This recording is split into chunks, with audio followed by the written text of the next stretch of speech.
Generalmente lo que se entiende por problemas fáciles son problemas en los cuales el tiempo de cálculo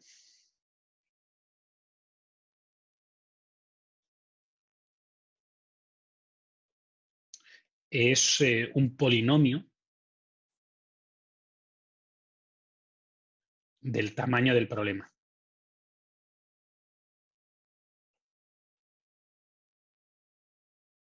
Por ejemplo, si uno quiere ordenar, y esto no tiene nada que ver con la secuenciación hasta que uno vea que esto resuelve muchos problemas de secuenciación.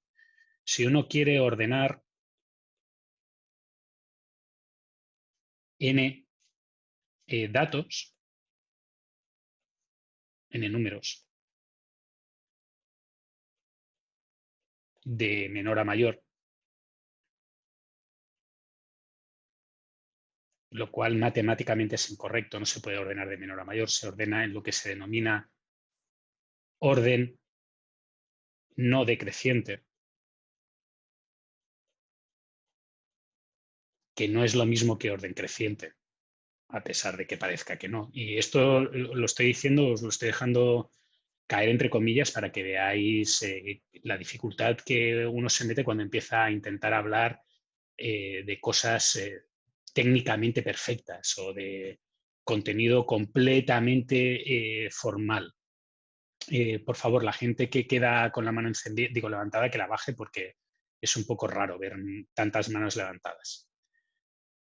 Cuando uno quiere ordenar n datos de menor a mayor, el tiempo que va a tardar en resolver ese problema es del orden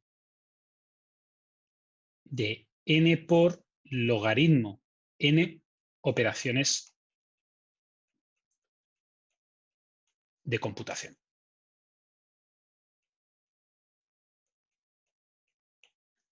¿De acuerdo? Mientras lo que haya aquí sea un polinomio,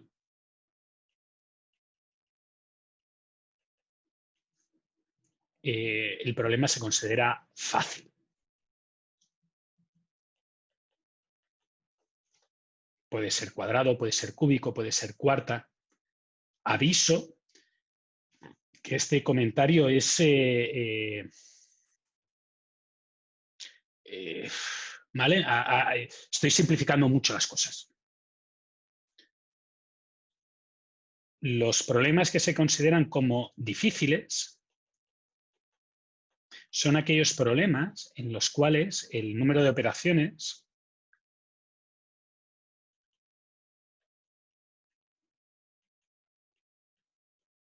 es exponencial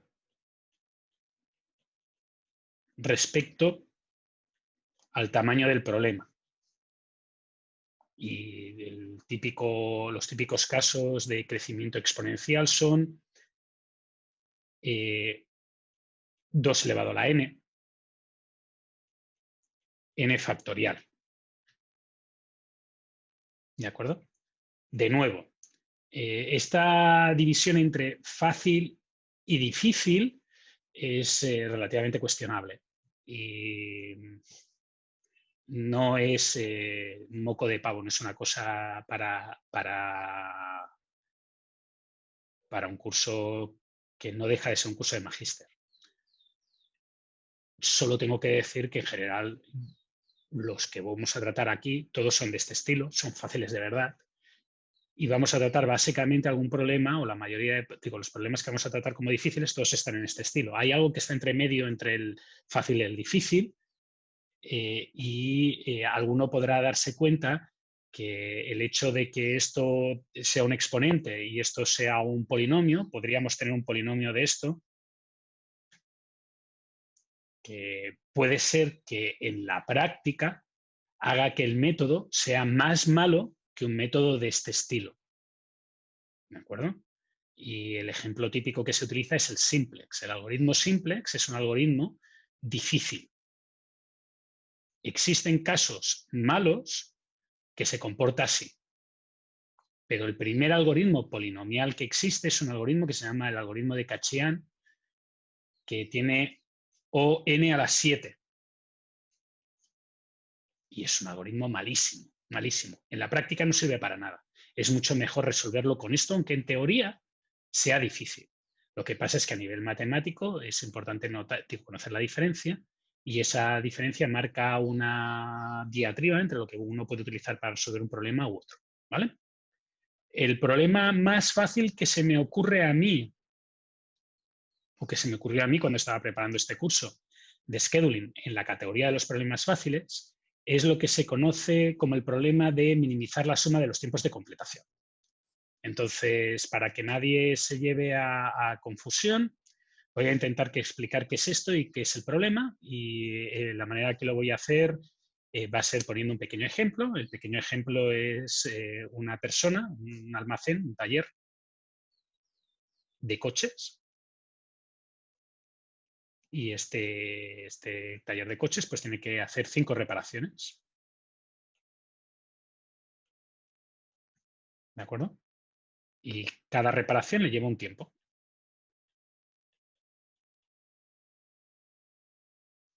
¿Sí? Ahora, por unas cosas que se llaman las hipótesis de Conway, Maxwell y Miller, que será una pregunta que os haré, que entrará dentro de las cosas que os puedo preguntar en el examen final o que podéis contestar en el examen final, se puede demostrar de una forma relativamente fácil que la solución es una secuencia de coches. Traducido, que cuando la persona se pone a reparar, va a reparar un coche, va a acabar de reparar el coche, va a reparar un segundo coche, va a acabar de reparar el segundo coche, va a hacer el tercer coche, va a acabar de reparar el tercer coche, y así sucesivamente. Va a reparar los coches en un cierto orden. Eso es lo que se llama un programa activo, porque no tiene retrasos, no deja tiempo muerto, y es una secuencia que se conoce que no tiene preempción, que quiere decir que cuando tú empiezas a trabajar en algo no te vale la pena parar y ponerte a trabajar con otra cosa.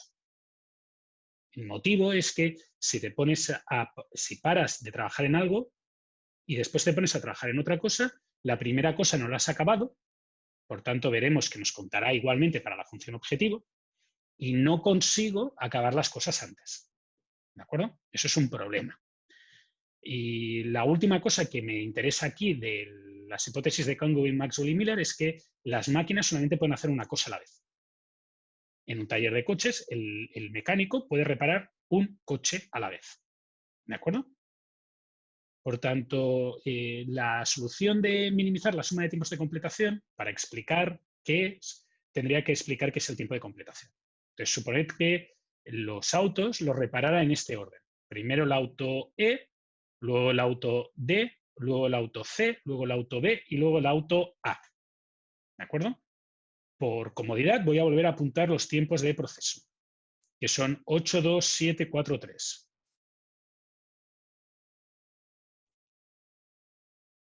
¿De acuerdo? Y ahora, si queréis, hago un gráfico, un diagrama de Gantt, y voy a representar qué es lo que está haciendo el trabajador o el mecánico. Y lo que haría el mecánico sería que empezaría a trabajar en el primero, en el LED, hasta que lo acabara. Y lo acabaría en el instante 8. ¿Sí? Luego empezaría a trabajar en el auto D, que empezaría en el 8 y acabaría en el 10. Luego empezaría con el auto C, que empezaría en el 10 y acabaría en el 14. Luego empezaría con el auto D, que empezaría en el B, que empezaría en el 14 y acabaría en el 21. Y luego pasaría al auto A, que empezaría en el 21 y acabaría en el 24. ¿De acuerdo? Siempre y cuando hagáis una secuencia que respete, y esto es importante, los tiempos, digo que solamente se trabaja en un producto a la vez, el tiempo final de acabarlo todo siempre será el 24. No hay otra alternativa, no se puede acabar antes. Es imposible acabarlo en menos de 24. ¿Sí? Creo que esto no le es una sorpresa a nadie. Entonces, ¿qué es lo que podríamos intentar minimizar? Pues intentar minimizar el tiempo promedio en el cual acabamos las cosas. Entonces, el tiempo promedio en el cual acabamos las cosas sería 8 más 10 más 14 más 21 más 24 y este número dividirlo entre 5. Fijaros que como el 5 es una constante, pues me puedo olvidar del promedio y en vez de eso calculo esta función. Y esta es la solución de mi problema. En este caso, 16, 17, 4, 6, 77. ¿Sí? La pregunta es, ¿existe alguna secuencia que minimiza este valor de 77 que he encontrado aquí? Que lo pueda hacer más pequeño. Y la respuesta es que obviamente, si el profe hace la pregunta, es posiblemente porque existe una secuencia. Y esa secuencia es lo que se llama la secuencia SPT.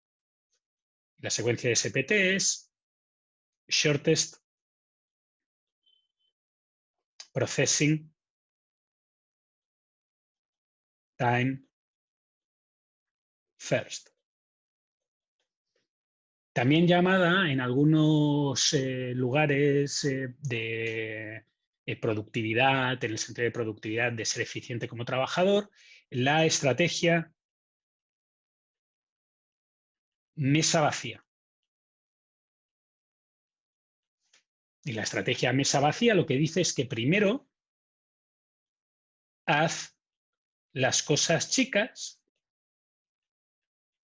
para tener pocas cosas pendientes.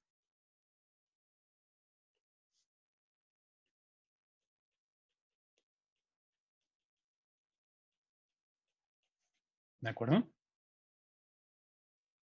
En ese caso, en el hipotético caso de que utilizáramos una estrategia de hacer las cosas pequeñas primero, la solución óptima ya no sería, o la solución ya no sería esta, sino que sería primero hacer D, que dura 2, luego hacer A, que dura 3, luego hacer C, que dura 4, luego hacer B, que dura 7, y luego hacer E, que dura 8. ¿Sí? Por tanto, fijaros que esto es la secuencia, el orden de las actividades. Esta es los tiempos de proceso de cada una de las actividades y el tiempo de completación sería 0 más 2, 2, 2 más 3, 5, 5 más 4, 9, 9 más 7, 16, 16 más 8, 24. Total, pues la suma de esto, 40, 49, 51, 56. Y fijaros que este problema, con una regla muy fácil, nos ha resuelto lo que nosotros queríamos, que era tener la mínima cantidad de autos en el almacén, en promedio. Acabar cuanto antes mejor en promedio los autos. El promedio de los autos. ¿Sí? Y esto es una regla que parece trivial y es trivial, es muy fácil, pero fijaros que la cantidad original de alternativas, de secuencias alternativas, era 5 factorial, que con 5 parece una tontería, pero con 25 pues son muchas. 25 factorial son muchas. Si alguien tiene curiosidad por saber qué significa el 25 factorial, que encienda el Excel y ponga factorial 25 a ver qué le parece el número que sale. Sin embargo, con esta regla tan tonta que hemos expuesto, que es ordenar las piezas o los trabajos de menor a mayor duración, pues hemos conseguido optimizar el problema. Yo no me voy a meter matemáticamente en cuál es la fórmula o la lógica por la cual SPT es la solución óptima. Solamente tengo que decir, para aquellos que estén interesados, que se puede demostrar fácilmente con algoritmos con un argumento de intercambio traducido. Puedes demostrar que si dos tareas dos piezas no están ordenadas en tiempo no decreciente, o sea, en tiempo creciente, cambiar el orden, solamente hacer ese cambio de orden es suficiente para mejorar la solución del problema. ¿De acuerdo? Aquí es donde está la diferencia entre lo que podría hacerse como un curso un poco más orientado a las matemáticas y un curso que está más orientado a la práctica. Para mí, la lección de temario me orienta hacia una cosa más práctica y hacia la idea de que os tenéis que quedar con ideas como esta, más que a demostrar matemáticamente que realmente esto funciona. ¿De acuerdo? Esto no funciona para todos los problemas, y voy a poner un ejemplo de un problema en el que no funciona, porque todo depende de esta parte que está aquí en gris, tapada por mi cara generalmente, que es el título. Minimizar la suma de tiempos de completación. Solamente con minimizar la suma ponderada de tiempos de completación, que demuestra que tendría que haberme mirado el Beamer, el látex, para ver que el título no me quedaba borroso, esto ya no cumple. ¿Sí? Y para que veáis que no cumple, voy a poner un ejemplo. En este caso, la situación es muy parecida a la anterior. Voy a simplificar un poco el problema porque no quiero que esto dure todo el día. Voy a tener, en vez de 5 autos, voy a tener solamente 2 autos. ¿Sí? Y los tiempos de proceso de estos 2 autos van a ser 1 y 2. ¿Vale? Pero ahora resulta que los autos no son igual de importantes. Traducido, que el interés es acabar algunas cosas antes que otras. Y por tanto voy a poner un peso que va a ser una prioridad. Y la prioridad aquí van a ser 2 y van a ser 5. ¿De acuerdo? Entonces me interesa acabar antes o tiene una prioridad igual a 5 el tiempo en el que acabe B y una prioridad igual a 2 el tiempo en el que acabe A. Visto matemáticamente, en el caso anterior, en este caso de aquí, yo lo que miraba al calcular este valor de 56 era sumaba para todas las tareas sus tiempos de completación. Ahora lo que voy a hacer es, para todas las tareas, para todos los autos, para todas las piezas, para todos los trabajos, para todas las actividades, hay 80 millones de nombres, cada uno que use el que más le guste. Lo que voy a hacer es la suma de esto. ¿De acuerdo? Y como este problema tiene 2, pues es muy fácil verlo, pues es muy fácil analizar que las secuencias que voy a tener van a ser AB o BA. ¿De acuerdo? Y los tiempos de proceso van a ser 1-2 o 2-1. Y los pesos son 2-5 o 5-2. ¿De acuerdo? Y como en el caso anterior, puedo calcular la completación. Este empieza en 0 y acaba en 1. La B empieza en 1 y acaba en 3. En el caso de aquí, B empieza en 0 y acaba en 2. A empieza 2 y acaba en 3. Fijaros que en este problema concreto, después veremos otros en los que no. La semana que viene veremos casos en los que el objetivo es acabar cuanto antes mejor. Pero en problemas una máquina, si uno cumple las hipótesis de Conway, Maxwell y Miller, siempre acaba igual. Siempre acaba cuando se suman todos los tiempos de proceso. Porque empieza en 0 y va haciendo cuando acaba uno, empieza el siguiente, cuando acaba uno, empieza el siguiente, cuando acaba uno, empieza el siguiente. Y nunca le dejan hacer 2 cosas a la vez. Porque es un recurso, un único recurso que puede hacer una cosa a la vez. ¿De acuerdo? Ahora, vamos a ver cuál es el valor de la función objetivo de este. Pues el valor de la función objetivo de esto es 2 por 1 más 5 por 3, que es 17. Y el valor de la función objetivo de este es 5 por 2 más 2 por 3, que es 16. ¿Vale? Fijaros que la solución óptima, en este caso, es contraria al orden de duración de las tareas. Y se debe a estos pesos de aquí que indican que B tiene que hacerse antes que A. ¿Vale? Eso podría generar una cierta dificultad a la hora de realizar las ordenaciones, porque no parece trivial que haya una interrelación de cuándo gana la P y cuándo gana la W. ¿Sí? Y si queréis ver el caso de por qué digo esto, imaginaros que aquí hubiera en vez de un 5, un 3.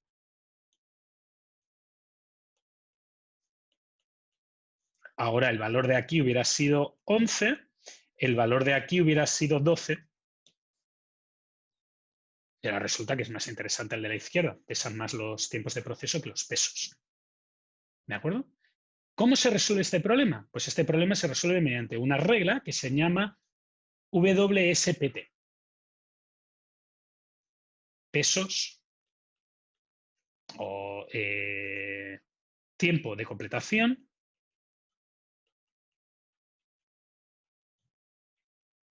mínimo ponderado.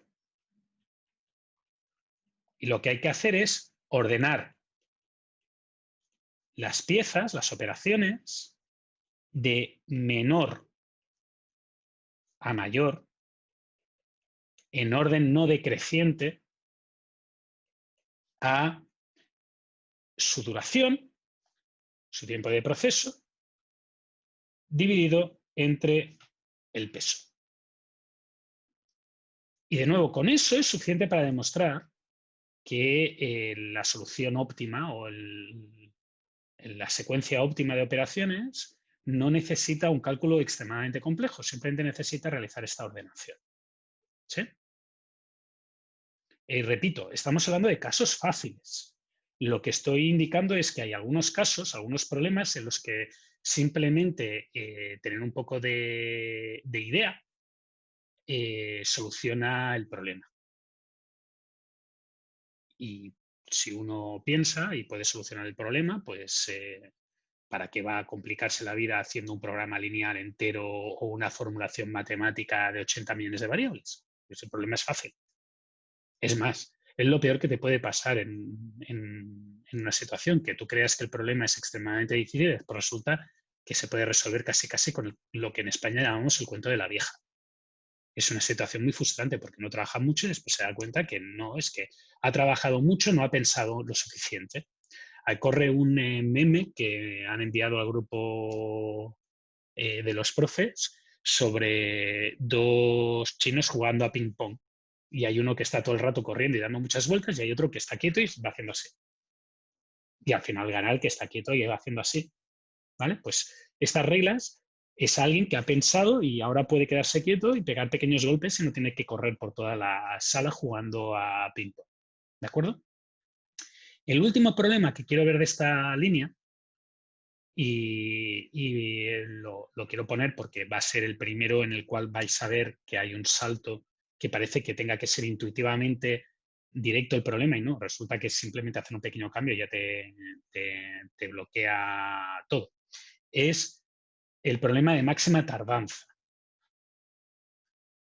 ¿De acuerdo? Lo que quieres aquí es que es otra situación, es el mismo tipo que tiene el taller de autos, pero ahora en vez de tener 5 autos va a tener 4 por comodidad. Y cada uno de los autos tiene un tiempo de proceso que puede ser el mismo número, no pasa nada. Y tiene una fecha de entrega, una due date.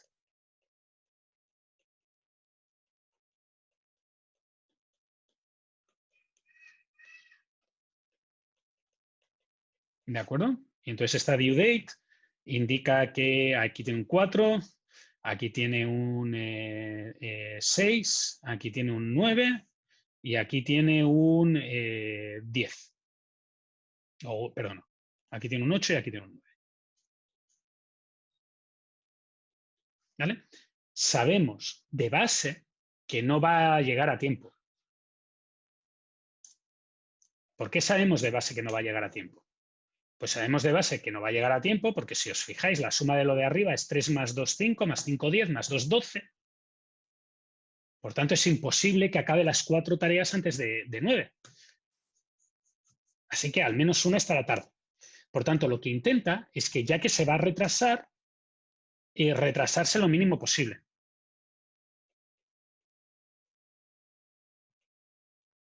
Y esta definición de retrasarse lo mínimo posible permite varias interpretaciones, no es de interpretación única. El gran problema normalmente cuando uno está intentando resolver un problema matemático es saber qué problema quiere resolver. Entonces aquí la interpretación de retrasarse lo mínimo posible se interpreta como minimizar la que más se retrasa.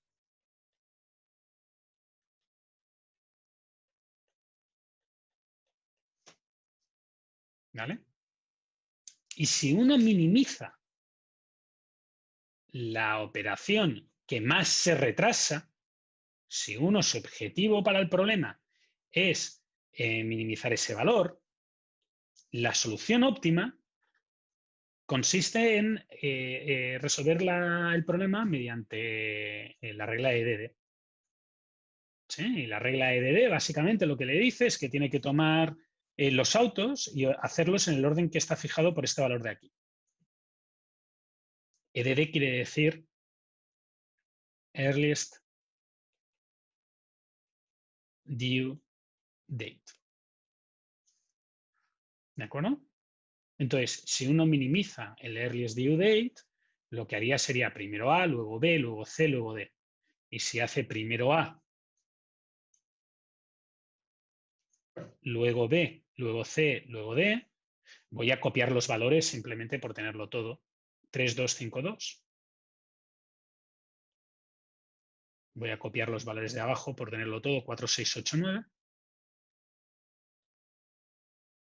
Este es el tiempo de proceso, lo que tarda en hacerse la actividad. Esto es la due date. Fijaros que no he tenido que modificar el orden porque ya he hecho las tareas o los trabajos, ya los he puesto en el orden que tocaba, si no hubiera tenido que reordenarlos. Y ahora, fijaros que los tiempos de acabado de las tareas serían, esta acaba en 3, por tanto, tiene retraso -1. Esta acaba en 5, por tanto, tiene retraso -1. Esta acaba en 10, por tanto, tiene retraso 2. Y esto acaba en 12, por tanto, tiene retraso 3. ¿De acuerdo? Alguno de vosotros me preguntará qué significará retraso -1. Y yo siempre utilizaba el mismo ejemplo cuando explicaba esto en pregrado, que era, imaginaros que tenéis una cita a ciegas. Habéis quedado, un amigo os ha convencido o una amiga os ha convencido de que quedéis con alguien y no sabéis quién es. Entonces, mi consejo personal es ir 10 minutos antes. ¿Sí? Entonces, llegas 10 minutos antes. En realidad te has llegado tarde menos 10 minutos. ¿No? Has llegado 10 minutos antes, por tanto, antes quiere decir negativo de tarde. Pues has llegado menos 10 minutos tarde. Y ahora, si lo que te encuentras te interesa, pues le dices, no, siempre llego pronto, llego un poco pronto. Y si la persona que llega dices, no quiero saber nada de él o de ella, pues la mejor manera de que salga corriendo y no volverle a que no te vuelva a decir la palabra es decirle, uy, no, he llegado menos 10 minutos tarde. Entonces va a pensar que eres un friki, una cosa rara y vas a ir por patas. ¿De acuerdo? Eso es lo que significa este -1. Y este -1, el hecho de permitir valores negativos de retraso,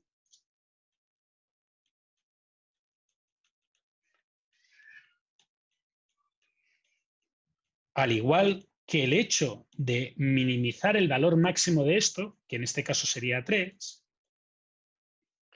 permite que el problema se pueda resolver con una regla muy fácil, que es simplemente ordenar las tareas según este punto de aquí. Solo según este punto de aquí.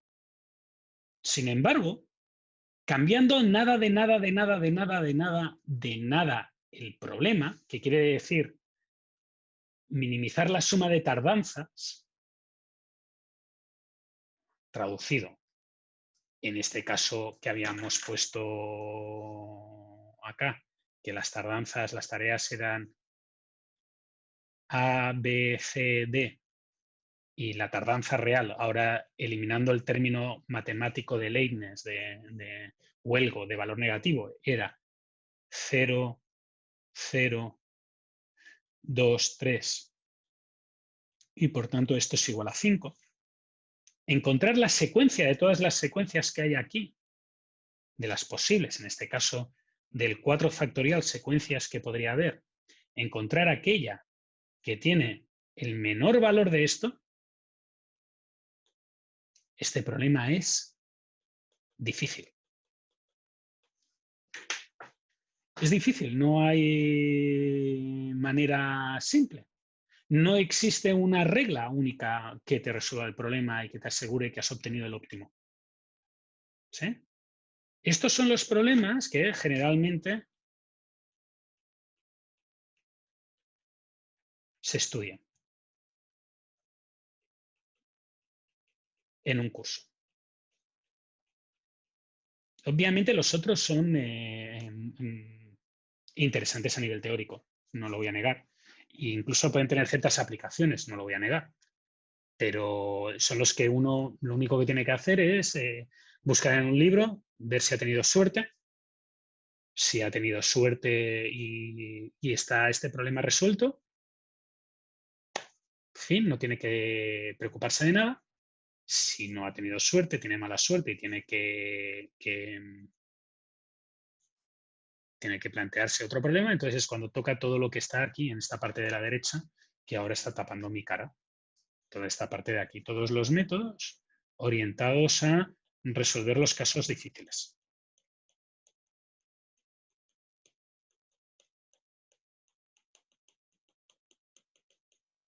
¿De acuerdo? Antes de entrar en esta dinámica de analizar los casos fáciles o los casos difíciles, y pensando que si tenéis alguna duda hasta ahora, hablad ahora o callad hasta la próxima vez que tengáis ganas de hablar, que puede ser en cualquier momento. Esto de las clases online tiene un gran problema, que es que yo es como, a veces me siento como si estuviera hablando contra una pared. Y eso no es agradable. No tengo feedback. Yo generalmente cuando estoy en una clase os veo y me podéis decir lo que opináis. En este caso no os veo y entonces la cosa se complica un montón. ¿Sí? A lo que me estaba refiriendo antes de pasar a eso es que quiero resaltar, más allá del tema de que es un problema de secuenciación, que en el fondo lo que uno quiere es saber en qué orden tiene que hacer las cosas, lo cual puede ser muy importante, y es muy importante. Si tu jefe te pide algo, pues seguro que es más importante que una cosa que te pide, yo qué sé, cuando viene el decano, la gente se para y hace lo que le dice el decano. ¿De acuerdo? Mientras que otra gente pues te pide cosas y no lo hace. ¿Sí? Aparte de esa diferencia y de la importancia de cómo estructurar matemáticamente o de cómo hacer de forma automática este tipo de decisiones, yo quería entrar en un punto que nos va a superar o que es superior a solamente lo que se da en el curso, que es la importancia de definir el objetivo. ¿De acuerdo? Definir el objetivo del problema es muy importante, porque cambia o puede cambiar la dificultad observada del mismo problema. Entonces, uno tiene que verificar que lo que está resolviendo se adapta a lo que se busca resolver. Y una vez tiene esto claro, que es lo que generalmente insistimos en pregrado, también tiene que tener o tiene que perder un tiempo, sobre todo si ya tiene un cierto conocimiento del tema, en saber si puede optar por algo alternativo que se parece mucho. ¿Sí? De nuevo, volviendo a los ejemplos en el caso de los problemas en una máquina. Suponed que los problemas en una máquina, en realidad, en vez de ser un taller que repara autos, fuera vosotros que tenéis que hacer entregas de trabajos. ¿De acuerdo? A mí no me parece lógico que intentéis minimizar el trabajo que entregáis más tarde. No me parece lógico. Ni me parece lógico que suméis el tiempo que tardan los trabajos que entregáis tarde. Sin embargo, el objetivo que me parece lógico aquí, en el caso de los trabajos de un universitario, sería minimizar el número de trabajos que se van a entregar tarde. ¿Por qué? Pues porque si sois capaces de determinar que el número de trabajos que vais a entregar tarde es 1 o 2, podéis acordar o podéis hablar con la persona que da ese curso para hacerle ver la necesidad de que un trabajo concreto se entregue más tarde. Y ese objetivo resulta que además hace que el problema sea fácil. O sea, cae dentro de esta categoría de aquí, que hay una regla que permite resolverlo de forma fácil, y no dentro de esta categoría de aquí, en el cual, en el peor de los casos, voy a tener que mirar todas y cada una de las opciones, que para 4 es 4 factorial, es poco, es 24, pero para 10 es una burrada. 10 factorial es un número muy grande. ¿De acuerdo? ¿Dudas? ¿No? Bien. Vamos ahora al siguiente punto, que es ¿qué pasa cuando nos caemos en la gama de los problemas difíciles? Pues la manera o lo que pasa cuando caemos en la gama de los problemas difíciles es que nos tenemos que poner creativos.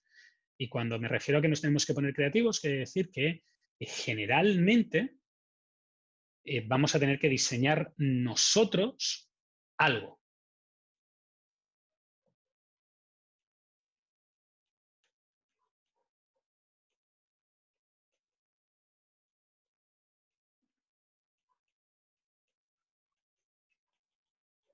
¿Sí? Nosotros vamos a ser los encargados de tener que ver el problema, determinar las características que tiene el problema, qué es lo que puede hacer y lo que no puede hacer y resolver. ¿Sí? Y hay muchas alternativas. Fijaros que yo no he sido exhaustivo. Y fijaros las bolitas que tenéis aquí. Creo que son 7 bolitas. 2, 4, 6, 8. Así que voy a explicar 8 alternativas para el problema este. Solo para este problema, el de minimizar suma de tardanzas. ¿Sí? Solo para este problema voy a proponer 8 técnicas. Y como ponía aquí abajo, las voy a poner de la manera que yo encuentro lógica. ¿De acuerdo? Y es la manera que yo las encuentro lógicas. No estoy diciendo que sea la mejor manera o que sea la manera que vosotros tenéis que entender como lógica, porque cada cual tiene su lógica. Sí que he intentado ponerme en el pie o en la visión de lo que tendríais que hacer vosotros. O sea, me he intentado poner he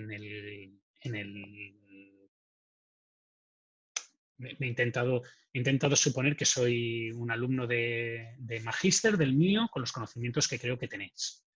Y con ese orden, con el orden de conocimiento que tenéis y las ideas que sabéis, yo lo primero que hubiera intentado hacer es algo que muchos de vosotros no hubierais intentado hacer. Vosotros, la mayoría, creo que hubierais intentado lo que voy a comentar en el segundo punto. Pero en el primer punto, lo que yo esperaría que hicierais o lo que desearía que hicierais es plantearos una heurística, un método. Como los que habéis visto antes. ¿Vale? La misma idea de un método que habéis visto antes. Y un método que a mí se me ocurre podría ser el siguiente. No os digo que sea bueno, pero la idea es intentar resolver el problema. Y una forma de resolver el problema, que es algo que he visto en la práctica, en estos problemas en los que hay tardanzas, es que se divide el mundo en 2 clases o en 10 clases, los que saben binario y los que no. ¿En qué 2 clases se divide el mundo? Se divide en los paquetes que se pueden entregar a tiempo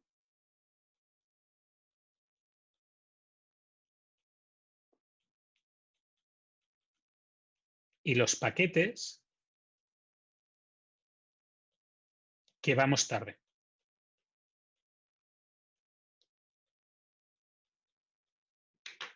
¿De acuerdo? Entonces, ¿qué hacemos? Damos prioridad a estos para no seguir pagando. ¿De acuerdo? Y cuando ya si no tengo ningún paquete urgente, entonces hago de estos el más urgente entre ellos, si tengo tiempo. ¿Sí? Dicho de otra manera, la solución o esto como un algoritmo sería, mientras queden tareas pendientes,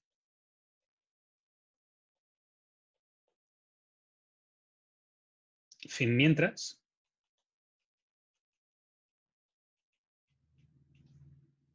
buscar tarea que voy tarde,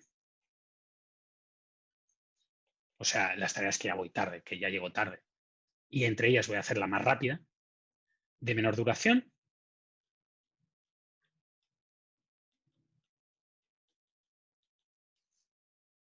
¿Sí?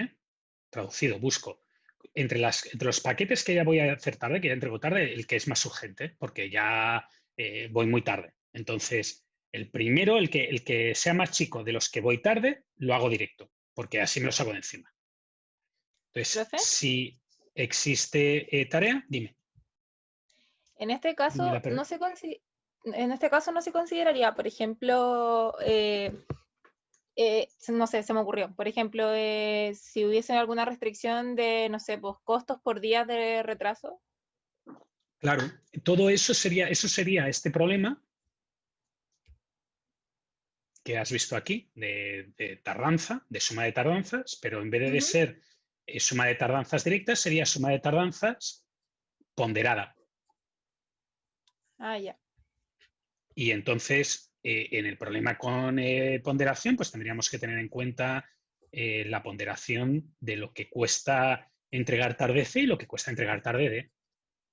Pero Ya. si eliminamos eso solamente con lo que hemos visto hasta ahora, si eliminando esta parte de tardanzas ponderadas, solamente pensando en tardanzas, pues lo que podríamos hacer es una regla rápida que resolviera el problema. Y esa regla rápida pues diría, si ya voy tarde, mejor lo entrego porque ya estoy pagando retrasos, ya estoy entregando tarde. Y de las tareas que ya voy tarde, voy a quitarme la más chica. ¿Por qué la más Ujú. chica? Porque todas me penalizan por igual. Por tanto, mejor quitarse la más chica porque eso hará que las otras las pueda hacer antes. ¿De acuerdo? Si existe Ujú. tarea, hacer esa tarea. Ya. Si no existe tarea,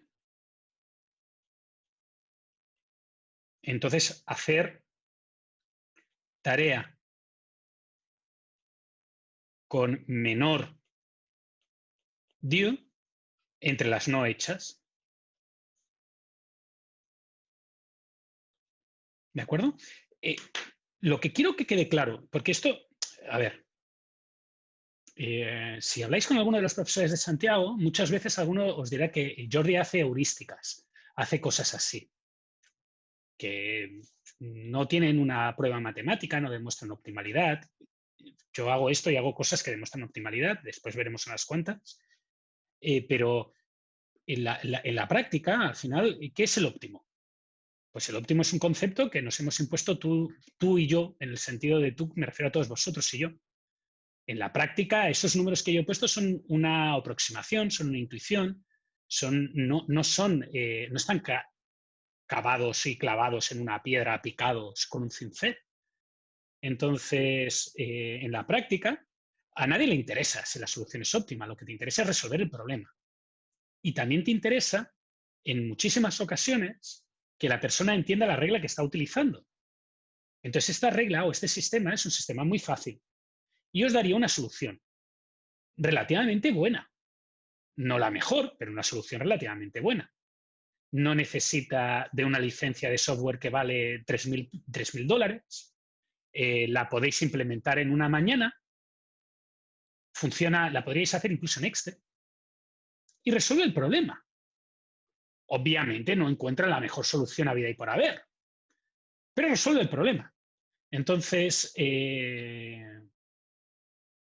mi teoría es que cuando uno tiene un problema lo tiene que resolver. Y entonces, si se va a poner a demostrar la complejidad de, bueno, eso lo podemos hacer en la academia, yo lo hago, publico, se puede ver ahí, podéis mirar mis demostraciones de complejidad y esas cosas matemáticamente fancies, pero en la práctica tengo un problema, no sé cómo resolverlo, voy a poner una regla rápida que a ver cómo funciona. Y esto es una regla rápida que puede entender cualquiera. Esto se lo puedes explicar a un operario y lo va a entender. Y se lo puedes explicar a tu jefe, la lógica por qué estás escogiendo las cosas en ese orden. Tiene lógica. Por eso digo que es una heurística. Y yo no sé si muchos de vosotros conocéis en el fondo qué significa heurística. Heurística es un procedimiento que resuelve el problema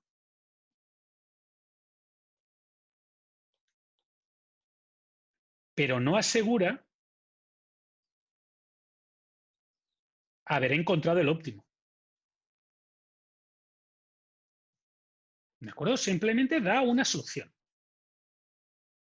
Y por eso, a pesar de que la mayoría, la inmensa mayoría de vosotros se metería la mano en el fuego,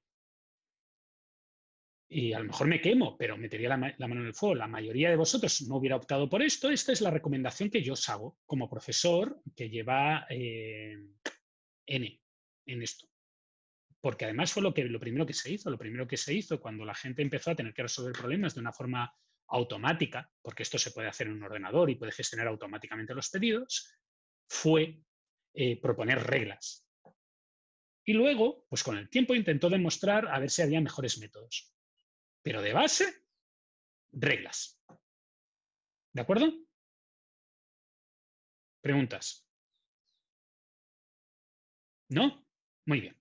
Vamos a la segunda opción, que es lo que yo creo que la inmensa mayoría de vosotros hubiera optado.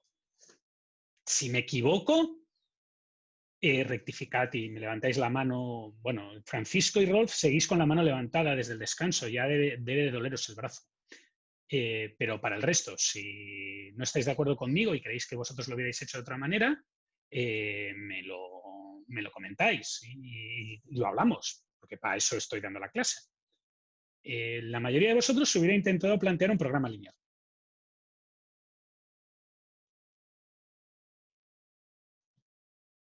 Esa es mi opinión. ¿Sí? Mi opinión es que la mayoría de vosotros hubiera querido hacer un programa lineal, con lo bueno y lo malo que tiene un programa lineal. Fijaros que aquí hay un 1. El hecho de que aquí hay un 1 significa que aquí hay un 2.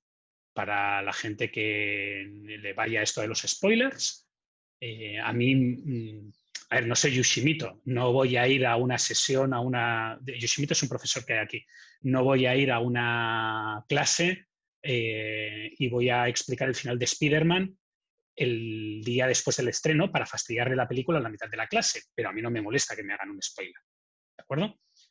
Si hay un 1 y un 2 es porque modelos matemáticos hay muchos.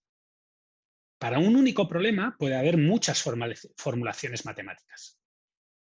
Y yo, bueno, como puede haber muchas formulaciones matemáticas, yo he propuesto 2 para este problema. He propuesto... Rolf dice, sí, se puede solucionar por fuerza bruta. También está aquí. Rolf, pero la opción de solucionar por fuerza bruta generalmente no se le ocurre a nadie. O sea, Rolf, felicidades, acabas de llegar a una solución que es muy buena hasta tamaño 6 o 7. 8 si me fuerzas. Y es la que yo haría hasta tamaño 7, 8, 9. Pero sí, sí, es una opción. Te lo agradezco, que significa que, aparte de bajar el brazo, me has escuchado, en lo cual te agradezco el feedback.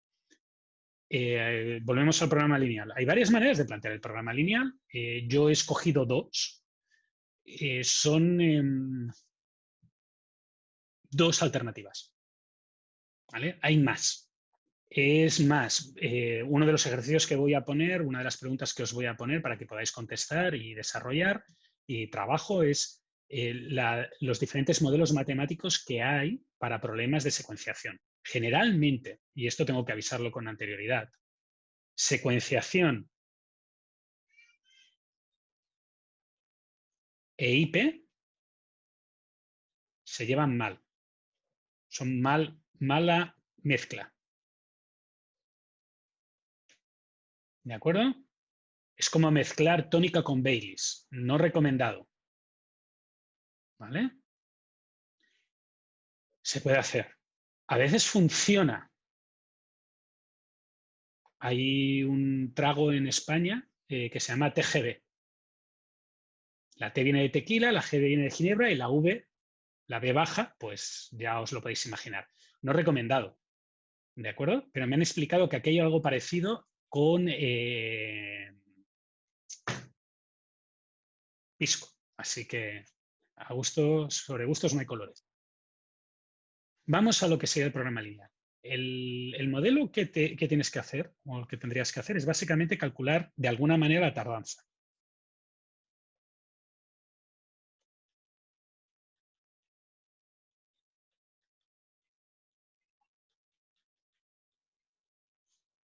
¿Sí? Y para hacer eso lo que vamos a hacer es, al final la suma, la función objetivo va a ser minimizar la suma de tardanzas. ¿Vale? La tardanza va a ser mayor o igual que 0 siempre. Hay algo que me resulta o que nos va a resultar incómodo, que es que este modelo va a ser muy rocambolesco. A alguno de vosotros le va a parecer extremadamente raro por culpa de cómo verificar que solo se hace una tarea a la vez.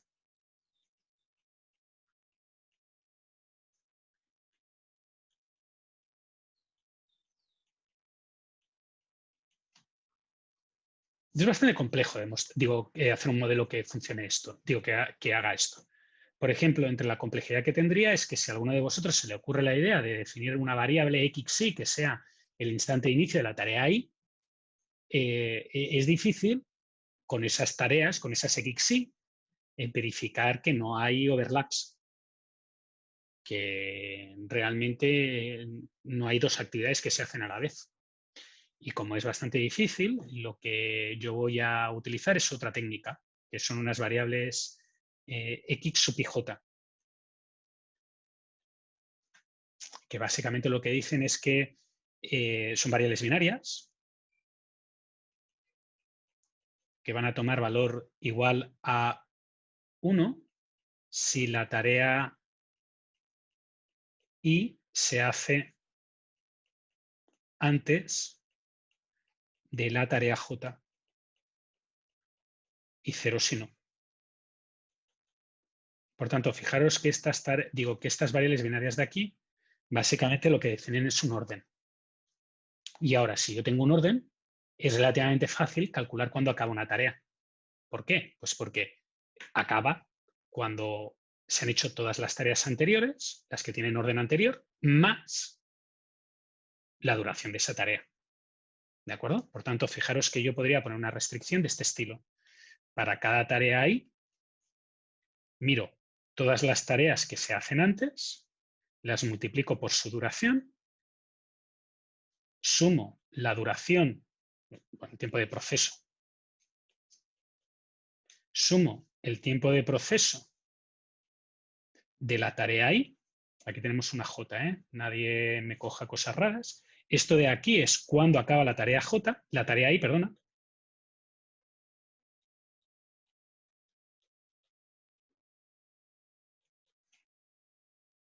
Y ahora, esto menos el tiempo de la de sub i, que es la fecha de entrega, implica la tardanza.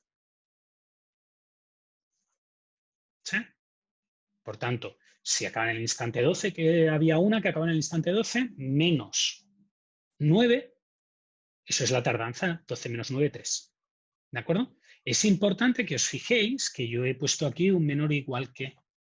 ¿Por qué? Pues porque si resulta que lo de la izquierda menos la duración, menos la fecha de entrega sale un número negativo, pues la tardanza tiene que ser igual a 0. Y eso se comprueba con este valor de aquí, con esta cosita que tenemos aquí. La tardanza tiene que ser mayor o igual que 0 y a la vez tiene que ser mayor o igual a esta cantidad de aquí que hemos puesto.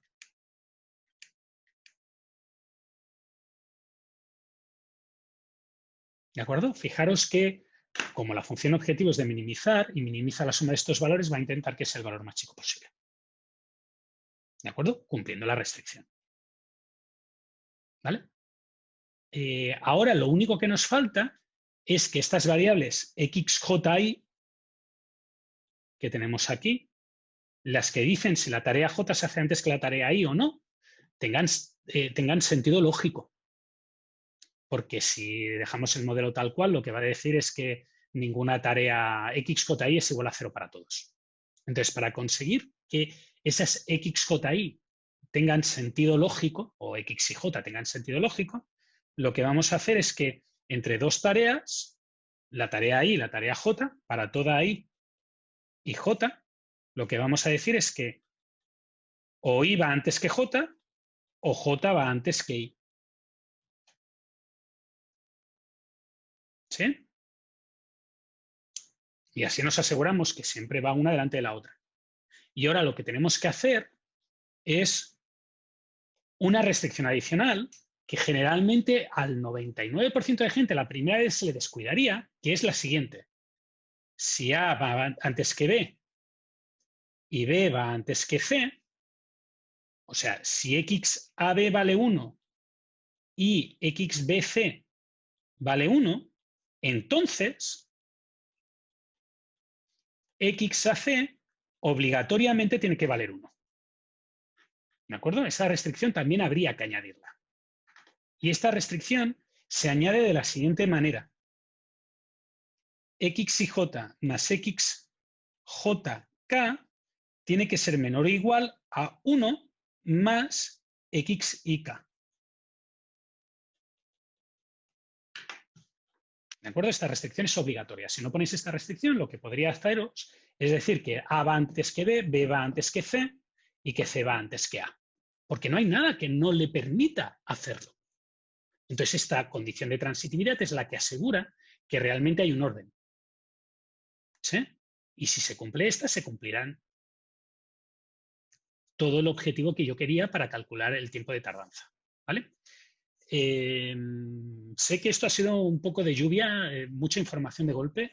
El segundo modelo lo voy a dejar para la semana que viene. Quiero centrarme en este modelo y voy a hacer un pequeño análisis de algunas cosas que son importantes de este modelo. ¿Vale? La primera, algunos comentarios.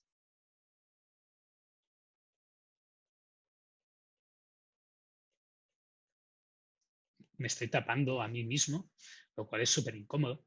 Algunos comentarios. El primer comentario que quiero hacer es que, si os fijáis, el modelo ha tomado un camino alternativo.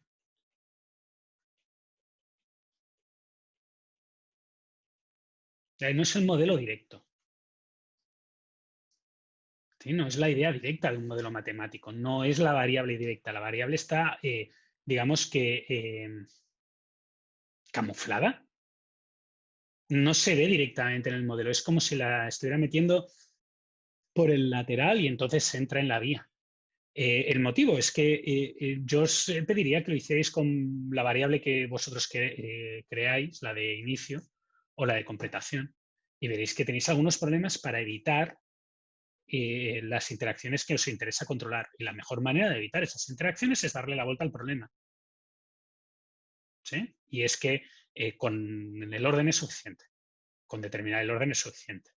Porque por las condiciones de antes que sabíamos que las tareas se van haciendo siempre seguidas sin tiempos en el medio y que nunca se hacen dos tareas a la vez y que por tanto una se hace antes y otra se hace después siempre, pues podemos representar estas ecuaciones de aquí que teníamos. ¿Vale? Segundo, es que hemos utilizado una desigualdad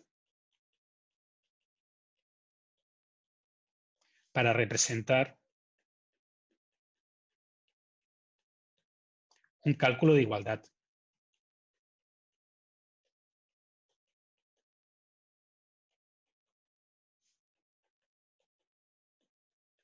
En realidad lo que hemos hecho es que teníamos que quedarnos con el máximo entre dos cosas. Y eso lo hemos podido hacer a través de una operación de mayor igual o de menor igual. Esto es importante porque aquí estamos haciendo estos dos puntos, en el fondo, equivalen a trucos que se explicaron en su momento en programación lineal, en optimización, y que en el fondo son cosas parecidas al truco de la BICM. Otros ejemplos de BICM. Y aquí pongo entre comillas. No sé exactamente qué os explicaron en optimización avanzada, pero probablemente también os explicaron algunos trucos de cómo hacer implicaciones, de cómo determinar variables binarias. Y estas cosas sirven para resolver problemas como este, que si no, no hay manera, o al menos yo no veo una manera eficiente de hacerlo. No digo que no la haya, yo digo que yo no la veo. ¿De acuerdo? Es más, yo el modelo que a mí mentalmente me viene a la cabeza como el primer modelo para resolver este problema va a ser lo que aquí vamos a poner como modelo 2. Pero yo entiendo que el modelo 2 tiene algunos impedimentos que hace que la mayoría de gente tienda al modelo 1 primero, o a un modelo de este estilo, a un modelo que, para aquellos de vosotros que conozcáis más de temas de optimización lineal, son los que se conocen como modelos compactos. ¿Sí? Ahora bien, tengo una parte 3 y esta parte 3 es la parte desagradable. Este modelo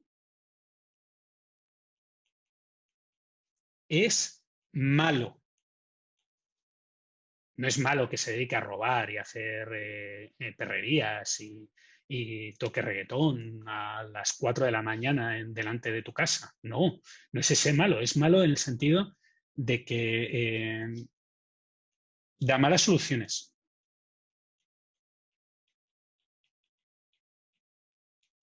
Y el motivo por el que da malas soluciones es por culpa de que es muy fácil encontrar soluciones lineales, soluciones del problema relajado, soluciones del problema en el cual en vez de trabajar con variables binarias, uno trabaja con variables reales, con variables entre 0 y 1, es muy fácil conseguir soluciones en las cuales se cumple esto y esto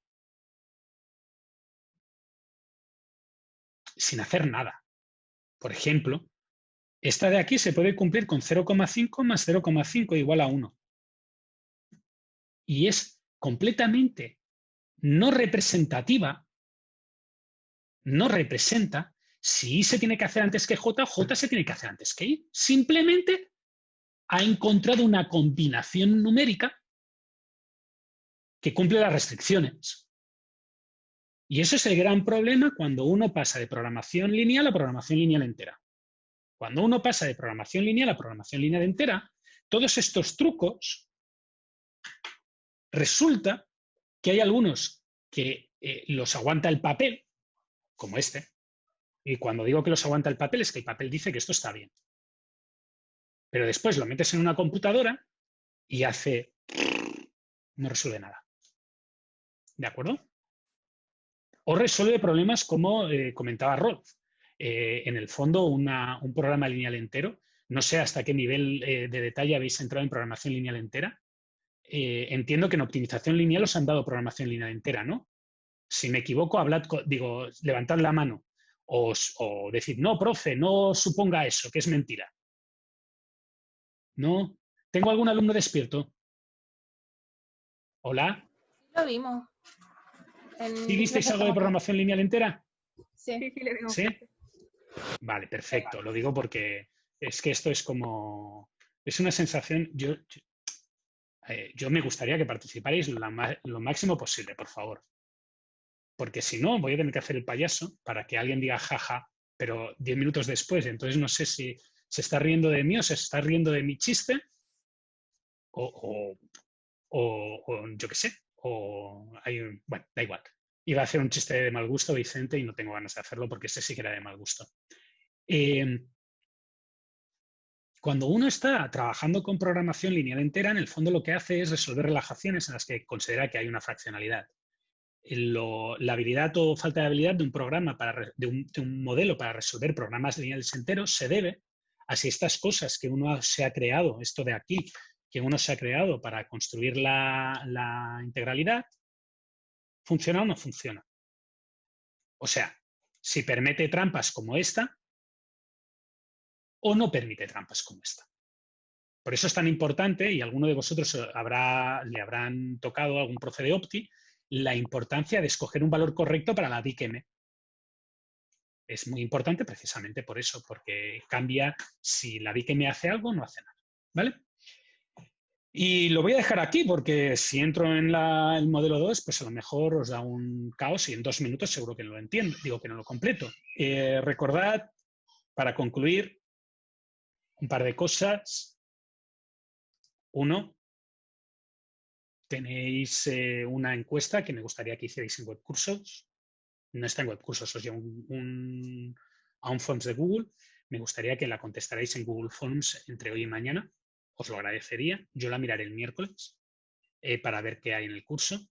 Espero que seáis más participativos que hoy. Si no, mis clases son muy aburridas. Fijaros que explico muchas mates y si vosotros no paráis, yo sigo. Entiendo que lo entendéis todo. Profe, yo tenía un punto, no me quedó Dime, claro Rolf. del ¿Qué? tema de por qué el problema es malo si es que yo lo estoy solucionando de forma con programación lineal entera, o sea, con No, programación entera. ¿Por qué me va a entregar una solución mala? no, la solución que te va a entregar es buena, te va a entregar la correcta. A lo que me refiero que es un modelo malo, quiere decir que tarda mucho. Ah, ya. Vosotros tuvisteis en optimización lineal a Diego, ¿no? A Diego Morán, de profe, ¿no? Sí, tuvimos Creo que Diego, hace como 2 años, no sé si lo sigue haciendo, hizo el curso con Rodolfo Carvajal. Y Rodolfo es profesor en Viña, por eso puede ser que siga utilizando ese ejemplo. ¿Visteis el agente viajero? El problema del agente viajero, el TSP. Sí. De hecho, yo Tienes que hacer una utilicé un ruta BRP. pasando por todos... ¿Qué? Sí, Os yo hizo hice hacer un investigación BRP. de un BRP y realmente cuando uno empezaba a agregar más nodos al problema, el problema a partir de los 50 nodos empezaba Se vuelve exponencial. exponencial. Vale. Pero también Lo que yo quería... Sí, uno puede hacer también en esos casos, una aproximación del problema de... O uno puede puede optar por otro modelo, que es un modelo de generación de columnas, que es el modelo que voy a explicar después. Por ejemplo, Ya. hay varias alternativas, pero yo lo que quería era, con el TSP, os debió de explicar una cosa que se llama Structure Elimination Constraints, SEC, que dice que matemáticamente, lo voy a intentar poner aquí ahora rapidito, esto es como un extra, no es que lo vaya a preguntar, esto lo veréis en su momento, porque esto lo explico, pero lo explico cuando hablemos de itinerarios. En Structure Elimination Constraints lo que dice es que tú puedes añadir unas restricciones que dicen que la suma de x y j para i y j perteneciente a un subconjunto B' de V tiene que ser menor o igual a la cardinalidad de este subconjunto menos 1. ¿vale? Básicamente lo que dice es que si tú tienes 5 puntos, no puedes hacer una ruta así. ¿Vale? Y esta restricción se llama Subtour Elimination Constraint.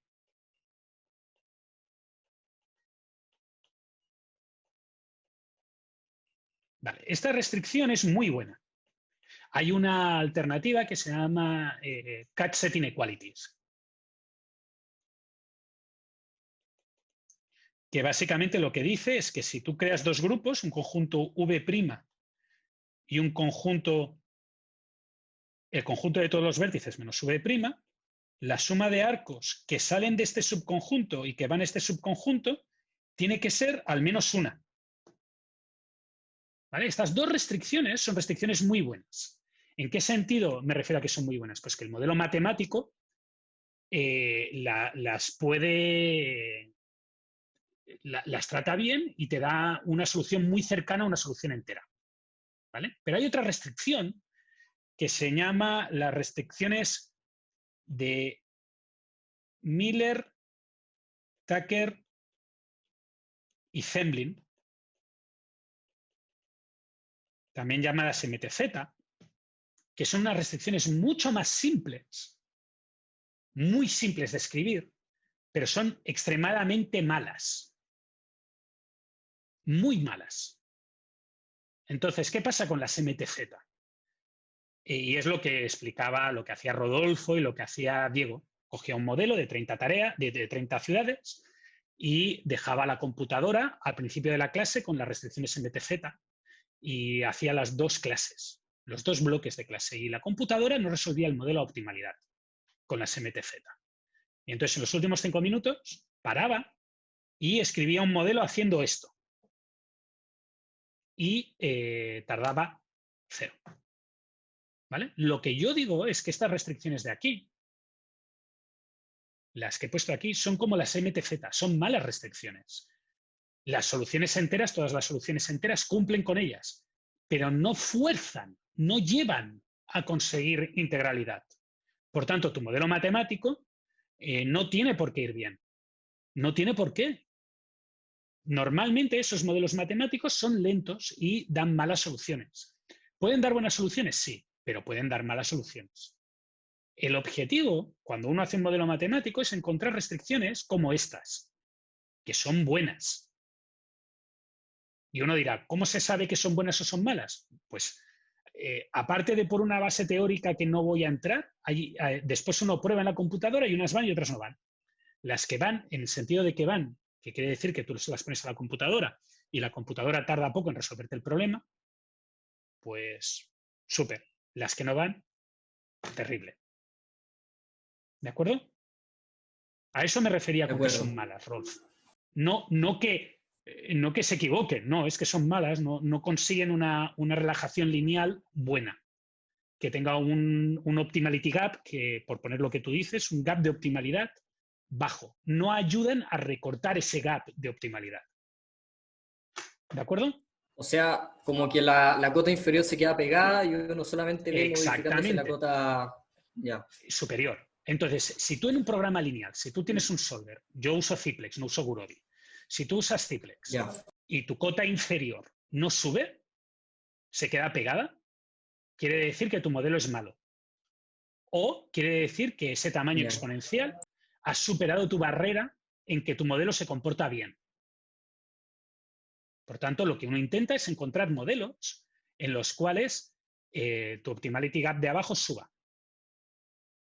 O que sean muy buenos encontrando soluciones, que eso generalmente se hace con heurísticas, o que sean muy buenos subiendo la cota inferior, por tanto reduciendo el optimality gap. Este modelo es un modelo que no reduce el optimality gap por culpa de estas restricciones de aquí. El primer modelo que veremos luego es un modelo más difícil, como sucedería con estas restricciones de aquí, pero reduce el optimality gap. Es muy bueno reduciendo el optimality gap. ¿De acuerdo? ¿Dudas? De acuerdo. No, me quedó claro. Gracias. Vale. De nuevo, yo en este problema concreto no usaría programación lineal entera como primera opción. Pero entiendo que la mayoría de vosotros tiráis a la programación lineal entera porque es lo que más habéis visto en la carrera. Entonces, si a uno le enseñan programación lineal entera, es el ejemplo del martillo. Desde mi punto de vista, a vosotros os han enseñado demasiado a usar el martillo. Por eso ahora estoy haciendo una entrada principal en la que os voy a enseñar el martillo, porque el martillo funciona a veces, pero también funciona la llave inglesa, también funciona el tornavís, funcionan muchas otras cosas. Y entre ellas cosas que habéis visto en la carrera, porque vosotros, todos los que estáis aquí, habéis hecho programación dinámica. ¿A alguno de vosotros se le hubiera ocurrido resolver este problema por programación dinámica? No. Pues, No, profe. No, profe. bueno, pues yo Nada. es de lo primero que hubiera hecho. También porque mi director de tesis y el director de tesis de mi director de tesis, los dos son expertos en programación dinámica. Entonces, a mí me dieron programación dinámica hasta en el carnet de identidad. Yo estoy harto de la programación, o sea, no estoy harto. A mí me gusta mucho la programación dinámica. ¿Por qué?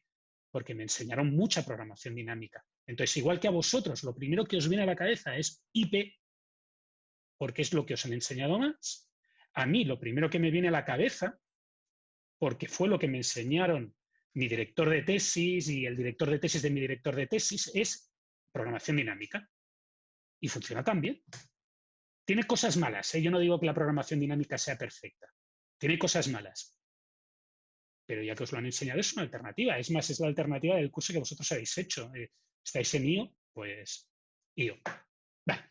Dicho esto, vamos a cortar aquí. Nos vemos la semana que viene. Por favor, haced la encuesta para que yo tenga una idea de cómo queréis encarar el curso. Cualquier cosa, correo electrónico. Podéis preguntarle a Camila o a Ignacio cuánto tiempo tardo en contestar un correo electrónico.